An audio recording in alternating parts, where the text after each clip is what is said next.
Welcome back to Dr. Josefina's Way, and I'm Laura Guttridge. Today we are talking about self-actualization, and I enjoyed reading through your lesson and took a couple notes like I always do. And you said in the lesson that your life's purpose is what you are, not what you do, and focus on being rather than doing. Right. And you had an example earlier that you're not a cook, you are cooking. So you got become, what it is that you're passionate about, your job in life. Perfect. Yeah. And Yes. and I think that is important because then we enjoy Exactly. our work that we're doing. Exactly. Because it's a part of us. Exactly. And you hit it right in the head because you become it. Mm-hmm. Like, for instance, your husband is a lawyer. No, he's not a lawyer. He's law. Yes. Yes. He Mm-hmm. lives it. That's what he is. Yes. He has a great passion for it. The it of it. So, It's always, even when he's not working and he's home watching the news or having a conversation with me, that lawyer that is in him Exactly. is always there. It Exactly. doesn't shut off when he gets off work. That's who he is. And I think that is a key to happiness when you embrace Absolutely. what it is that you do. Yes. And then you say to begin your journey on self-actualization, you need to first look at your own behavior, who you are in your heart. Yes. So that helps us, I think, on our path to self-actualization and deciding what we want to do with our lives. Exactly. Because we have that God-given thing in us that you say. Exactly. And you do connect the spiritual development with our self-actualization. Can you explain how they're interconnected? Yes, absolutely. My pleasure. She likes it when I ask her questions. Okay. What was the question? The spiritual part of it. Yes. So do we have to look deep within ourselves, sometimes to find the happiness that we are looking for? Yes, because you know what happened, Laura, and you probably see it in your social group. You see there is a detachment.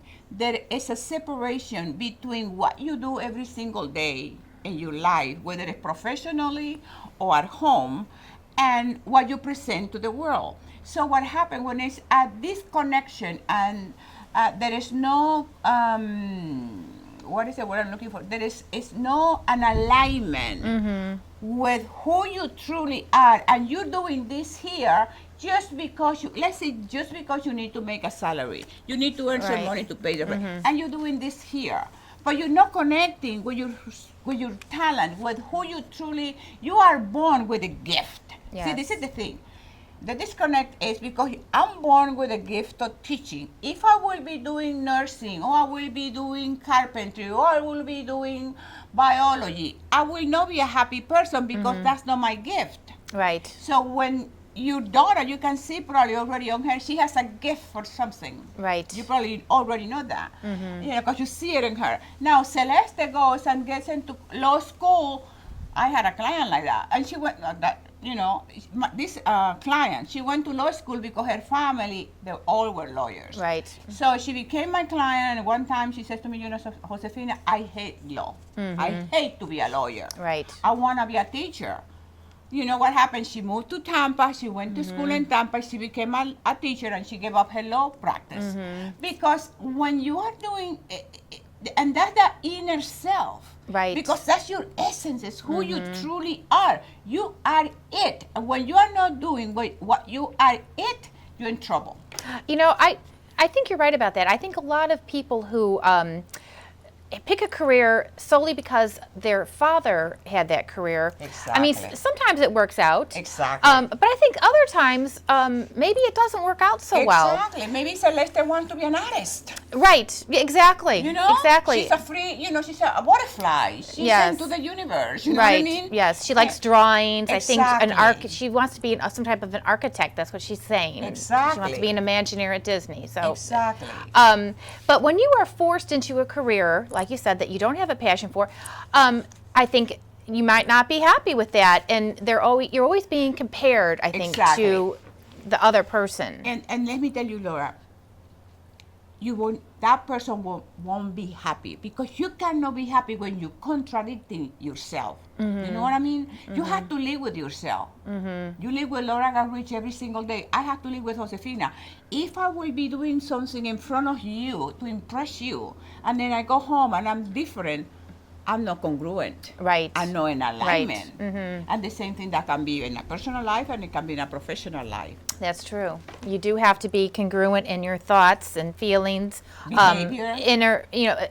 No matter where you're at. It's Exactly. very important. Absolutely. And you said that we all have the gifts and talents and abilities. They're in us. We just have to discover them, and Exactly. everybody has them. Exactly. What keeps you from your best self is the way we see ourselves and our self-image. Yes. And I think a lot of times our self-image gets in the way. Exactly. Because we're afraid to be ourselves, because we think that maybe ourself is not worthy enough Exactly. to be that person. Exactly. And that programming started in an early age. Right. Somebody gives you a definition of yourself that is not you, but you know, like your child, you give us, you need to be a lawyer because your dad is a lawyer. Why have to be Right. a lawyer? Because my dad is a great lawyer.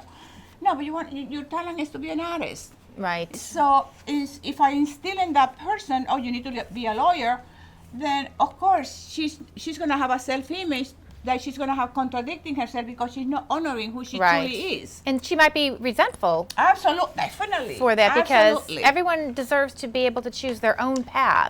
It's happiness. That's Yes. how you find fulfillment, happiness, joy, contentment, everything. Yes, all those things, that we all really want Yeah. to have. Yeah.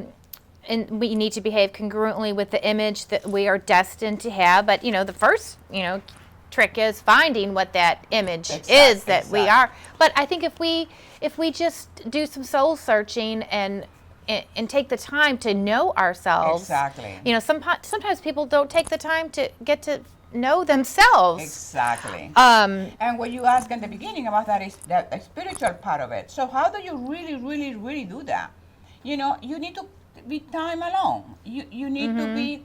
You have to shut off the world. yeah, stop listening to everyone yes, else. The world is telling you Yeah. you're not good enough. You this, you what. This is what you need to wear. This is how you need to say it. This is the music you need to listen.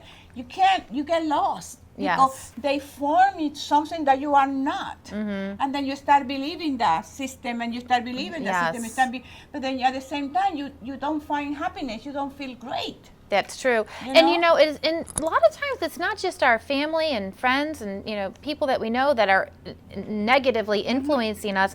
It's society. Yeah, the whole world, baby. Yes. The whole world. That's why, my philosophy, and that is, I have my own world. I live in Josefina's world. Yes. Josefina's way. And then you say that freedom and peace is when you are living, Yes. that way. That is Exactly. the definition of Exactly. freedom and It's peace. like with you and your animal rights. You defend. You are an animal activist. Yes. It's your passion. Yes, it Nobody is. forces you. Nobody obligates you. You go and get the frogs and you save them and you put them in the water and you do this Yeah. and you do it with passion. You get lost in it. Yes. That's self-actualization. Yes. Because you're doing something that is your passion. And when I'm gardening, Yes. I love being my own gardener, and it gives me peace to be out there in nature. And there's so many Absolutely. things you come across, and it's peaceful, and I that's my peace, is being. Well, exactly. And that is when you get that self-discovery. That's when you connect, that's when you find it, wow, this is what I love to do. And so some people make a career out of it. Some people it's just a hobby, or just Right. you do it, you do it, but you're doing it. Right. So. I just recently planted some milkweed in the back because I read that it attracts and helps the monarch butterfly survive. Oh, wow. And every day I've been seeing monarch butterflies out there. So that is a sense of peace and joy for me. Exactly. You also say in the lesson, self-acceptance and self-image, you need to stop being the victim. Yes. Get over, whatever it is in our lives that bothered us, we need to get over it and stop being a victim. We only have a few more minutes. Do you want to Yes. talk about your book? Oh, Well, I just want to say that thank you all the people who are giving me awesome feedback about the book, and it's doing so well in Amazon. Awesome. So you can find it in Amazon and Kindle, and also the Spanish a book that will be coming in about probably it's a matter of days now coming up, or at least 1 week. But yeah, going back to the lesson, and that's the key. Oh, we have more time. I was we have thinking like we were at the end. No, I think Okay. we have like 2 more minutes. Oh, okay, Yeah. good. Okay, there was another thing I wanted to talk about.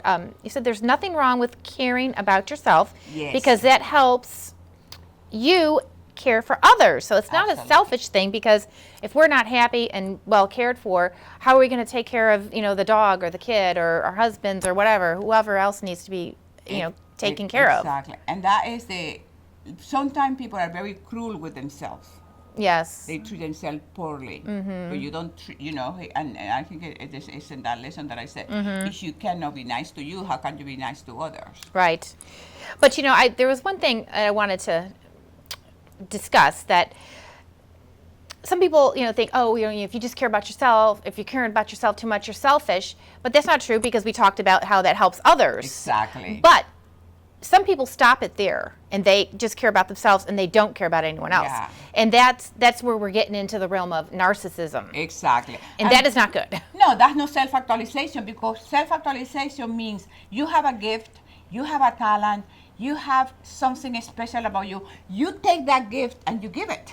Yes. That's the thing. You don't If just I- keep it for yourself. Exactly. If I'm a teacher, but I don't teach, and people ask me questions, Right. I'm in public or someplace, and people email me asking me questions, and I'm not sharing my knowledge with them, Right, right. and I'm a teacher, what good is it going to do to me? Right, right. Well, it's just that in my life, I have, I've met a few people that I just know that they only care about themselves, and those are the ones that, are the toxic people. Yeah. Those are the toxic ones that are always Exactly. putting you down and trying to put themselves up and put you down. So anyhow, that's Exactly. another show. That's another show. But, I did. Are we ready? Okay. Is that it? Yeah, go ahead. The one just Okay, you don't want to just drift through life never caring about much, as you said in the lesson.